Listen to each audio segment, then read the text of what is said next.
Shalom, puji Tuhan. Dengan penuh sukacita, kita kembali berjumpa di dalam program Bible Study CK7 online ini, saudara. Kita melanjutkan pembelajaran kita, memasuki ulangan pasal yang ke-33. Ulangan 33 ini bercerita tentang bagaimana Musa di dalam perpisahannya kepada bangsa Israel, mengucapkan berkat-berkat untuk suku-suku Israel. Nah, isinya seperti apa? Lalu apa manfaatnya buat kita semuanya? Mari kita minta Tuhan mengurapi kita, Tuhan menjamah kita, supaya kita mengerti sungguh apa yang kita pelajari pada malam hari. Kita sembah Dia.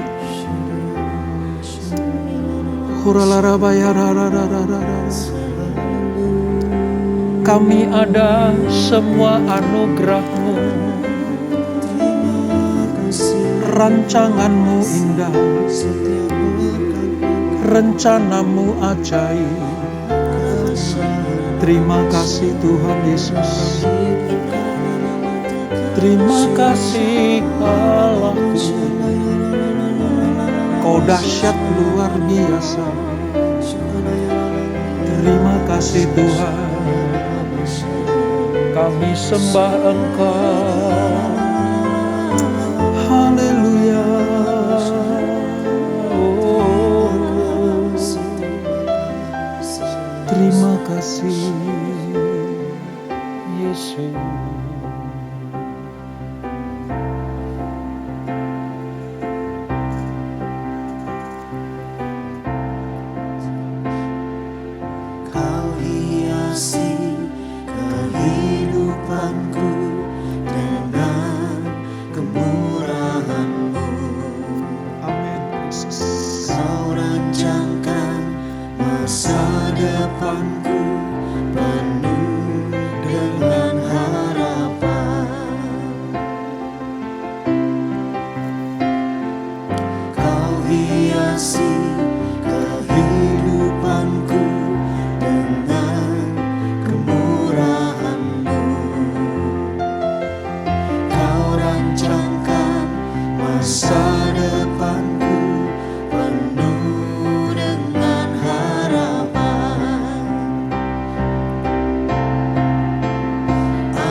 semuanya karena kasih-Mu. Aku hidup hari ini, semua berkat kemurahan-Mu. Terima kasih Yesus, Engkau sangat baik, teramat baik bagiku. Aku ada saat ini, semuanya karena kasih-Mu. Aku hidup hari ini, semua berkat kemurahan-Mu. Terima kasih Yesus, Engkau sangat baik, teramat baik. Aku ada saat ini, semuanya karena kasih-Mu. Aku hidup hari ini, semua berkat kemurahan-Mu. Terima kasih Yesus, Engkau sangat baik, teramat baik bagiku. Yesus, Engkau sangat baik, teramat baik bagiku. Yesus, Engkau sangat baik, teramat baik bagiku. Oh Jesus, Engkau baik, oh Jesus,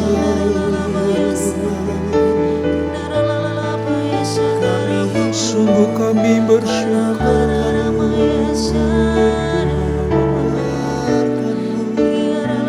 Keberadaan kami semua karena kebaikan-Mu, semua karena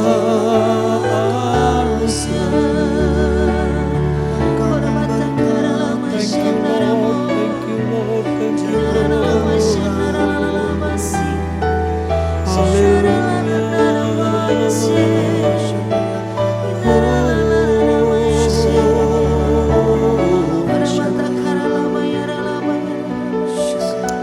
Terima kasih Tuhan. Terima kasih.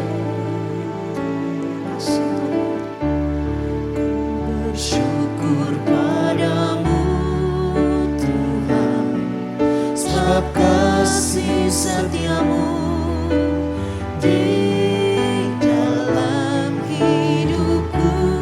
Anugerah-Mu besar bagiku, di setiap langkahku ku memuji-Mu. Kami selalu bersyukur kepadamu Tuhan. Bersyukur padamu Tuhan, sebab kasih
langkahku, ku memujimu,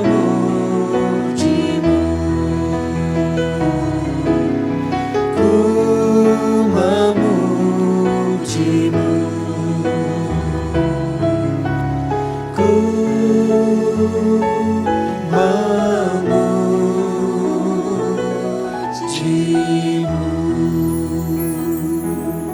Terima kasih Bapa untuk rancangan, untuk anugerah, untuk berkat. Kami bersyukur hanya kepada Engkau, kepada Allah yang merancangkan berkat yang luar biasa ini. Keselamatan, sukacita, damai sejahtera, kesehatan, kelimpahan rahmat, sungguh kami nikmati. Dan sebentar kami akan melanjutkan pembelajaran kami. Urapi kami Tuhan, kami membuka telinga kami, bersabdalah, supaya kami mengerti kehendak-Mu. Roh Kudus, bekerjalah. Di dalam nama Yesus, mari yang siap belajar dan diberkati Tuhan, sama-sama kita katakan, amin. Kita membuka dalam Ulangan pasal 33, saudara. Seperti saya katakan tadi, ini tentang Musa memberkati suku-suku Israel di dalam pidato perpisahannya kepada bangsa itu. Nah, di ayat 1 sampai dengan ayat yang ke-5, ya. Selanjutnya nanti ucapan-ucapan berkat suku per suku, saudara. Demikian berkat Musa kepada suku-suku Israel. Ayat 1. Inilah berkat yang diberikan Musa, abdi Allah itu, kepada orang Israel sebelum ia mati. Kalau ada kata-kata inilah berkat yang diberikan Musa, bukan berarti berkatnya dari Musa. Tetapi lewat Musalah Tuhan menyalurkan berkat-berkatnya itu. Berkatalah ia, Tuhan datang dari Sinai dan terbit kepada mereka dari Seir. Ia tampak bersinar dari pegunungan Paran dan datang dari tengah-tengah puluhan ribu orang yang kudus. Di sebelah kanannya tampak kepada mereka api yang menyala. Sungguh, ia mengasihi umatnya, semua orangnya yang kudus. Di dalam tangan mulah mereka, pada kaki mulah mereka duduk, menangkap sesuatu dari firman Tuhan. Ayat 4. Musa telah memerintahkan hukum Taurat kepada kita, suatu milik bagi jemaat Yakub. Ia menjadi raja di Yeshurun ketika kepala-kepala bangsa datang berkumpul, yakni segala suku Israel bersama-sama. Ini ayat 1 sampai 5, pembukanya seperti itu. Jadi intinya bahwa berkat yang diucapkan Musa itu datangnya dari Tuhan dan diperuntukkan kepada bangsa Israel, bangsa pilihannya. Lalu ayat 6, ayat 7 dan selanjutnya, saudara, itu mulai dari suku Ruben, ya, suku Yehuda, suku Lewi, Yusuf dan anak-anaknya, Zebulon, Gad, ya, Naftali, suku Dan, Asyer, dan semua suku mendapatkan ucapan berkat. Nah, mari kita pelajari, saudara, seperti apa Tuhan maksudkan ini. Ajaran, wejangan, teguran, dan peringatan dari Tuhan kepada bangsa Israel telah Musa sampaikan kepada mereka. Saat-saat terakhir kehidupannya, Musa menyampaikan berkat ini kepada 12 suku Israel. Ya, jadi ini masa-masa terakhir pelayanan Musa. Dalam pembukaannya, Musa berkata seperti ini. Dia menaikkan pujian kepada Allah yang telah memberikan hukumnya kepada bangsa Israel. Hukum ini menjadi makanan rohani dan sumber kehidupan bagi umatnya yang kudus. Sekali lagi, apa yang diucapkan Musa ini merupakan makanan rohani. Dan ini adalah sumber kehidupan bagi bangsa Israel. Bangsa yang kudus, umat kepunyaan Allah, imamat yang rajani itu. Ya. Makanya tidak heran kalau Musa menyebut umat Israel dengan kata apa, saudara? Yeshurun. Itu di ayat 5 tadi kita baca. Lalu ayat 26a juga begitu. Tidak ada yang seperti Allah. Hei, Yeshurun. Apa sih arti Yeshurun ini? Mengapa Musa memakai kata ini? Kata Yeshurun itu, saudara, merupakan panggilan untuk Yakub atau Israel. Yang artinya apa? Yeshurun itu artinya orang yang jujur. Orang yang benar. Orang yang tulus hati. Dan yang dicintai. Berkenan kepada Allah karena ia jujur. Berkenan kepada Tuhan karena ia benar. Allah sangat disukakan karena mereka tulus hati. Itulah sebabnya dicintai oleh Tuhan. Musa mengenakan nama ini hanya kepada orang Israel. Dengan panggilan seperti itu, Yeshurun itu, Musa berharap mereka menyadari status dan derajatnya sebagai umat pilihan Tuhan. Mereka harus hidup dalam kebenaran, kejujuran, dan ketulusan hati. Makanya sebutan Yeshurun itu melekat pada diri Yakub dan anak-anaknya karena Allah minta supaya mereka hidup di dalam kebenaran. Berjalan di dalam kejujuran.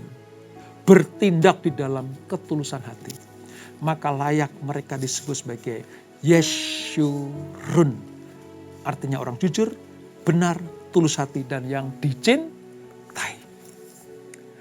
Sebagai umat pilihan Allah, seharusnya bangsa Israel berbahagia, saudara. Bersyukur. Ya, tadi seperti pujian tadi. Ya, Allah yang merancangkan masa depan. Arah yang menentukan destiny mereka.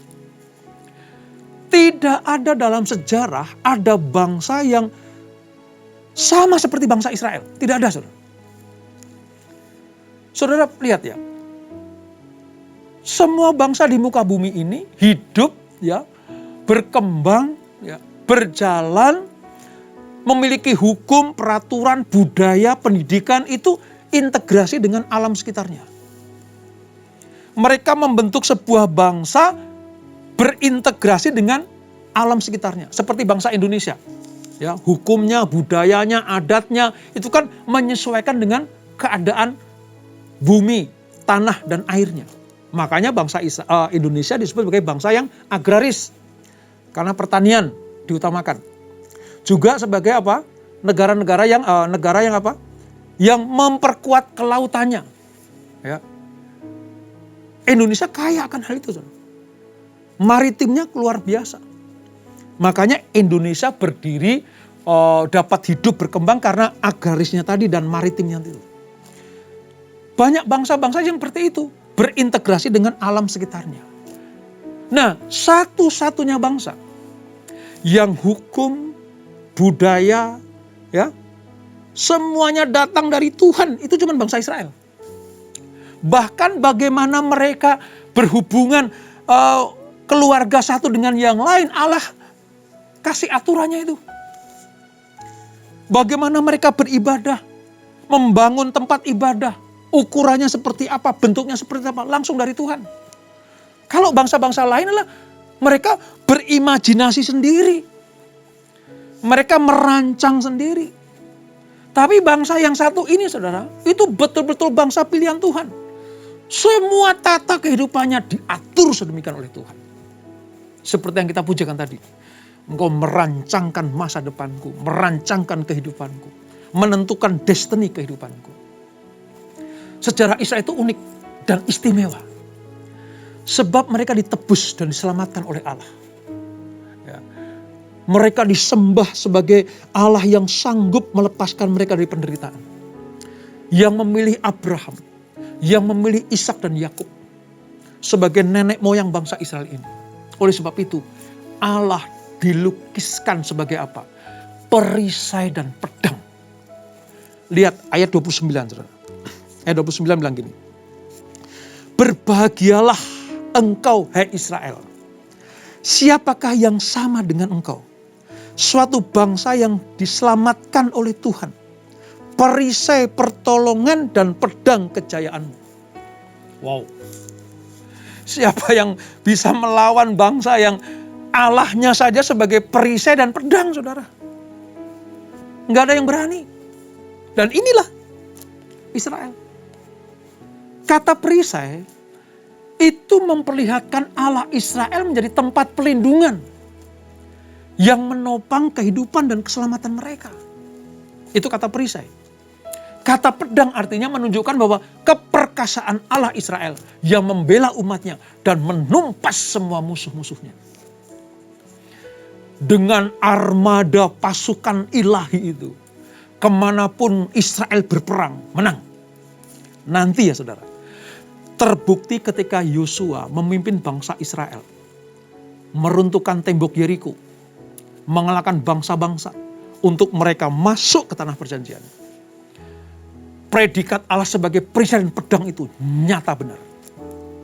Sudah dinyanyikan oleh Musa. Sudah dikeluarkan lewat berkat-berkat Musa. Itulah sebabnya bangsa ini istimewa sekali. Nah kalau kita sampai dengan saat ini diminta Tuhan belajar firman ini. Perlakuan Allah kepada Israel juga perlakuan Allah kepada kita. Kalau Tuhan tampil sebagai perisai dan pedang bagi mereka, Tuhan yang sama juga tampil sebagai perisai dan pedang buat kita. Kalau Tuhan memilih bangsa pilihan untuk diberkati, disertai, ya, diizinkan untuk masuk ke tanah perjanjian, sama dengan kita juga, diberkati, disertai, dituntun, dilepaskan dari jerat-jerat maut. Pada akhirnya kita akan masuk ke tanah perjanjian yang kekal, yaitu surga yang mulia. Jadi kalau kita belajar tentang bangsa Israel ini, Tuhan sedang menunjukkan kasih setianya kepada kita juga. Sama seperti Israel, disertai, diberkati, disayang Tuhan. Demikianlah juga kita semuanya yang percaya kepada Allah Israel, Allah Abraham, Ishak, dan Yakub, yaitu Tuhan Yesus Kristus. Dia akan tampil sebagai perisai buat kita semuanya. Juga pedang bagi kita semuanya. Kita tidak takut menghadapi apapun juga. Sebab dia bersama dengan kita. Itulah sebabnya Musa menyadarkan bangsa Israel. Supaya mereka tahu kemana mereka mencari tempat pelindungan abadi yang paling aman. Kalau pelajaran kemarin, kita belajar bagaimana Allah seperti induk Raja Wali yang melindungi dan merawat anak-anaknya dari musuh-musuhnya. Pada Ulangan pasal yang ke-33 ini, Allah tampil sebagai perisai dan pedang buat kita semuanya. Tempat pelindungan yang aman. Di bawah naungannya, bangsa Israel akan hidup sejahtera dan tentram. Kehidupan mereka dan anak cucu mereka terjamin senantiasa. Bahkan di tanah yang kering dan tandus, Allah Israel dapat menjadikan wilayah itu sebagai tempat yang subur. Lihat ayat 28 saudara. Maka ayat 28. Israel diam dengan tenteram dan sumber Yakub diam tidak terganggu di dalam suatu negeri yang ada gandum dan anggur. Bahkan langitnya menitikkan embun. Sepintas, kalau saudara baca ini, ya sebatas pengetahuan kita yang kita baca. Tapi kalau saudara pernah ke tanah perjanjian atau ke Israel dalam Holy Land saudara akan melihat dengan mata kepala sendiri. Bagaimana padang gurun yang tandus itu diubah menjadi kebun buah-buahan. Perjalanan misalnya ya kalau saudara dari Yerusalem ke Galilea, ke wilayah Tiberias gitu ya. Kanan kirinya itu pohon-pohon buah-buahan yang luar biasa. Ada pisang, kalau kurma memang tempatnya saudara. Ya. Ada pisang, kurma, bahkan anggur, jeruk, ya, semua buah-buahan itu mendapatkan sebuah nutrisi yang luar biasa karena Allah, janji Allah. Israel menjadi tempat yang subur, padahal tandus itu, kering. Tapi Allah sanggup mengubah menjadi kebun buah-buahan. Siapa kalau bukan Allah? Siapa kalau bukan Tuhan? Dan lewat berkat Musa ini, apa yang dinubuatkan lewat doa Musa ini terjadi sampai dengan saat ini, saudara. Luar biasa. Allah membuktikan janjinya tidak pernah diingkari. Tepat. Dia merancang, dia menjanjikan, dan dia menggenapinya. Makanya kita wajib bersyukur kepada Tuhan. Sekering apa hidup kita? Setandus apa kehidupan kita? Kalau Allah ada di dalam hidup kita, mampu diubah menjadi kebun buah-buahan. Dan inilah Allah yang sama yang membuat Israel diberkati. Dia juga sanggup memberkati kita semuanya. Nah, lihat. Ucapan berkat Musa kepada suku-suku Israel ini, saudara. Ini bisa menjadi bahan perenungan kita. Ya. Sebagai contoh begini. Ketika Tuhan memerintahkan Musa untuk memberkati suku Ruben misalnya. Yang hidup dengan jumlah orang-orang yang sedikit. Di ayat yang ke-6 itu. Ya, satu contoh saja ya. Ayat yang ke-6 bilang gini. Biarlah Ruben hidup dan jangan mati. Tetapi biarlah orang-orangnya sedikit jumlahnya. Lihat saudara. Sekalipun Ruben dalam jumlah yang sedikit, tapi tidak diizinkan lenyap. Ini Ruben. Artinya apa? Dalam keadaan yang sedikit, dalam keadaan yang berkekurangan pun, Tuhan tetap izinkan hidup. Karena dia sedang merancangkan sebuah kehidupan yang luar biasa. Lagi misalnya, ayat yang ke-7. Bagaimana Musa menyanyikan atau memberikan berkat ini kepada Yehuda. Ia akan menjadi pemimpin bagi bangsa Israel. Dan itu terbukti lewat terah keturunan Yehuda keluar raja-raja. Belum lagi suku Lewi akan menjadi imam karena kesetiaannya kepada Allah Yahweh. Allah Adonai, Elohenu itu. Itu ayat 8 sampai 11 dijelaskan dengan luar biasa. Suku Lewi akan menjadi pemimpin agama karena dia setia kepada Allah. Belum lagi kepada Benyamin. Allah akan melindungi dia secara terus-menerus. Ya, sebagai ayat penutup ini. Lihat ayat 12 kepada Benyamin. Ini contohnya. Saudara. Tentang Benyamin ia berkata, kekasih Tuhan yang diam padanya. Dengan tenteram, Tuhan melindungi dia setiap waktu dan diam di antara lereng-lereng gunungnya. Nah, kalau kita baca ini semua, saudara, mari cerminkan itu dalam kehidupan kita. Semua bisa kita nikmati itu. Seperti dia mengucapkan berkat buat Yehuda tentang turun raja-raja, artinya keturunannya diberkati. Demikianlah kita, kalau kita setia taat kepada Allah, maka kita akan mendapat berkat seperti Yehuda dapat berkat. Kita berdoa minta Tuhan supaya melindungi kita dari malapetaka dan mara bahaya. Kita bisa bercermin dari apa? Berkat Musa kepada Benyamin. Ketika Allah melindungi dia secara terus-menerus.